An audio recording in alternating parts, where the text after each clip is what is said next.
હું વાત કરું છું ક્યાં ઠેકાણ એક ગ્લાસ મિલી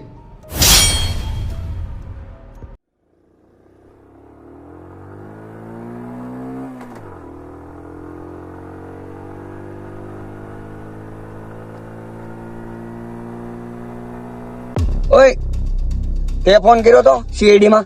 હા સાહેબ, મેં જ ફોન કર્યો તો. હાલો તમને લાશ બતાવું. હાલ.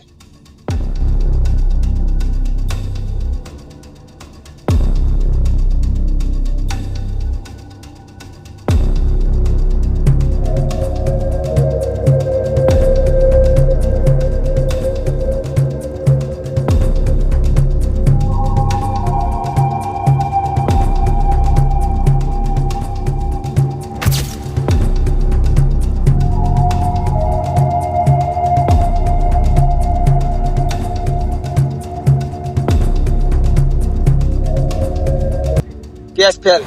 અભિજીત, તું આના ફોટા પાડી લે અને આટલામાં તપાસ કરી લે અને 108 ને ફોન કરીને લાશ ને ભીગો મોકલાવી દે. હું આને પૂછપરછ કરી લઈશ. હાલ ભાઈ, સાઈડ લાઈ. હાલો.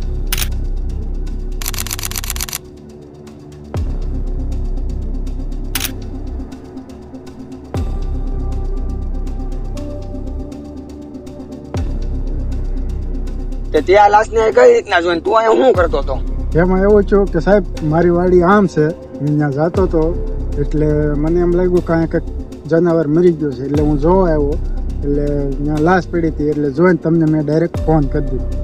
કાંઈ વાંધો નહીં, તું શું તો તને ફોન કરીને તો બીરો આવી જાય. જા ભૈયા લાશ ને બીરો મોકલાઈ દીધી છે અને એનામાંથી આઈડી કાર્ડ મળ્યું. ઓકે, વાંધો નહીં. એસપી સાહેબ મને એ વાત સમજાતી નથી. જે જગ્યાએથી છોકરાને કિડનેપ થાય એની જગ્યાએથી લાશ મળે.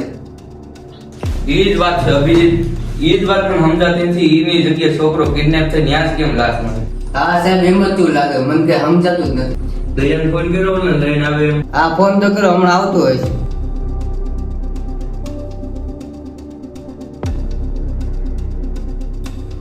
એસીપી સાહેબ જોવાને લાગ્યો. એ ખૂન તેજ કર્યું છે ને? મેં એ ખૂન જ નથી કર્યું.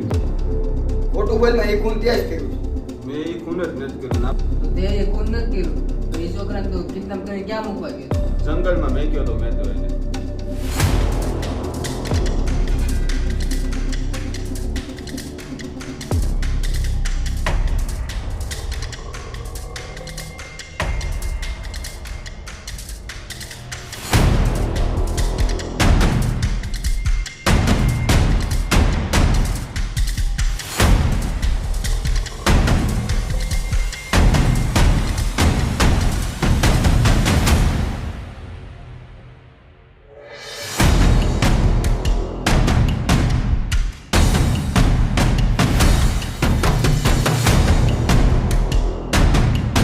અહીંયા તો કોઈ છે નહીં, બધા વિયા ગયા છે. તપાસ કરો તો આટલામાં. એસીપી સાહેબ, આ નાના છોકરાને સંપલ મળ્યું છે અંદરથી, એટલે કિડનેપ કરીને અહીંયા જ રાખ્યો હોય છે. એ પાકું થઈ ગયું.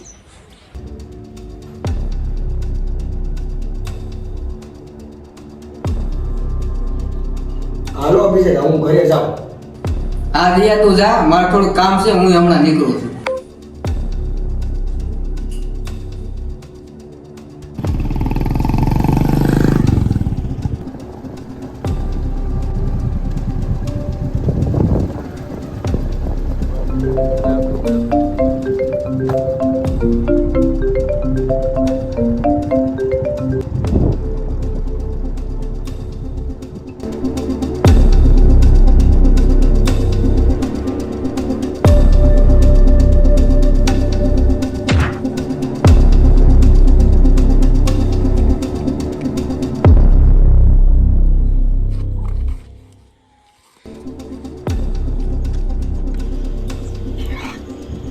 હાલો અભિજીત,